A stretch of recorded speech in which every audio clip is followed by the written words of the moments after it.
চাঁদপুরের কচুয়া উপজেলার Sachar degree college শাখার ছাত্র দলের সভাপতি ইসমাইল হোসেন কবিরকে নিয়ে ফেসবুকে মিথ্যা গুজব ছড়িয়ে অপপ্রচারের ঘটনায় নিন্দা ও প্রতিবাদ সভা করা হয়েছে। শনিবার সকালে সাচার বাজারে একটি রেস্টুরেন্টে তিনি লিখিত বক্তব্যের মাধ্যমে সাংবাদিকদের মুখোমুখি হন এবং তাকে নিয়ে অপপ্রচারকারীদের বিরুদ্ধে আইনি ব্যবস্থা নেওয়ার দাবি জানান। লিখিত বক্তব্যে তিনি বলেন, আমি কচুয়া উপজেলাধীন সাচার ডিগ্রি কলেজ শাখা ছাত্র দলের সভাপতি হিসেবে দায়িত্ব পালন করে আসছি।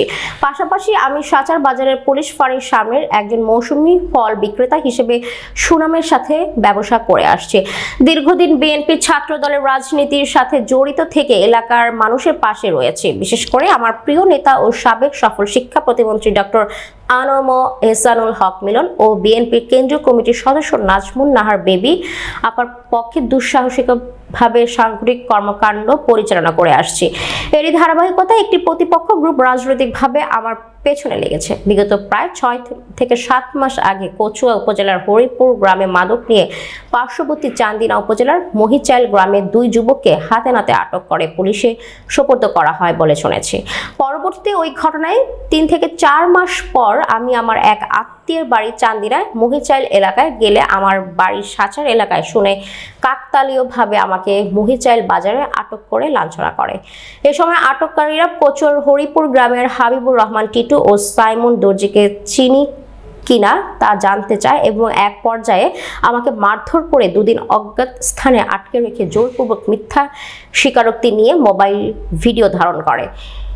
পরে আমাকে লাঞ্ছনা করা ধারণকৃত ওই ভিডিও সামাজিক ও রাজনৈতিক মান সম্মান ক্ষুণ্ণ করতে এলাকার প্রতিপক্ষদের যোগ সাজসে বিভিন্ন সামাজিক যোগাযোগ মাধ্যমে ফেসবুকে ছড়িয়ে দেয়।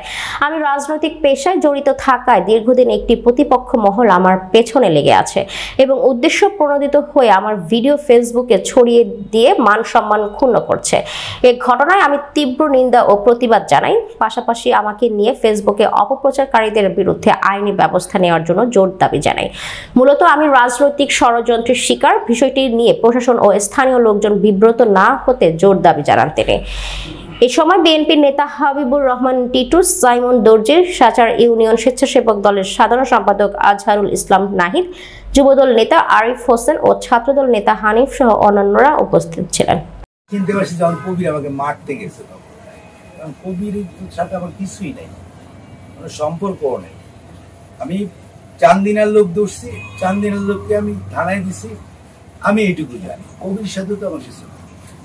কারণ পরবর্তীতে জানতাম না কবির এখানে বেড়াইতে যাওয়ার পরে নাকি কবিকে এই সুবাদে আটকায়া তাকে অনেক মারধর করছে। কবির বললো, বলার পরে আমরা শুনছি। শোনার পরেই আমি কবিকেও চিনছি, এখন পর্যন্ত চিনতেছি। আর আগে ও কলেজ শাখার সভাপতি না সেক্রেটারি, ও বাড়ি কোথায় তাও আমি জানতাম না।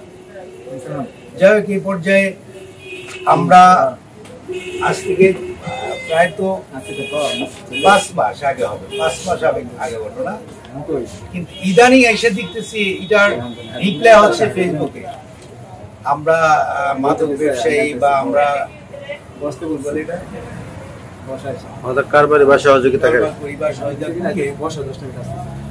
আগে আমরা এটা কখনো জানতাম না, ইদানিং এসে ফেসবুকের মাধ্যমে আমরা জানতে পারতেছি। আর কবির যেখানে আটকে ছিল তখন সেটা আমি জানতাম, তারা যেভাবে ছুটে আসছে। আমার একটা কুচক্র মহল আমার পিছনে লেগে আছে, এটা আমার রাজনৈতিক ভয়পন্ন করার জন্য। আমি আমার নেতা ডক্টর আনম এহসানুল হক মিলন ভাই ও ভেবি আপার আস্থাভাজন বললেও হয়। আর তাছাড়া আমি আমাদেরকে খুব ভালোবাসি। 2009 সাল থেকে এখনো পর্যন্ত আমি ডক্টর আনম এহসানুল হক মিলনদের বাইরে কোথাও কোনো হাত প্রকাশ করিনি। আর আমি আমার হৃৎপিণ্ড থেকে ওনাদেরকে ভালোবাসি।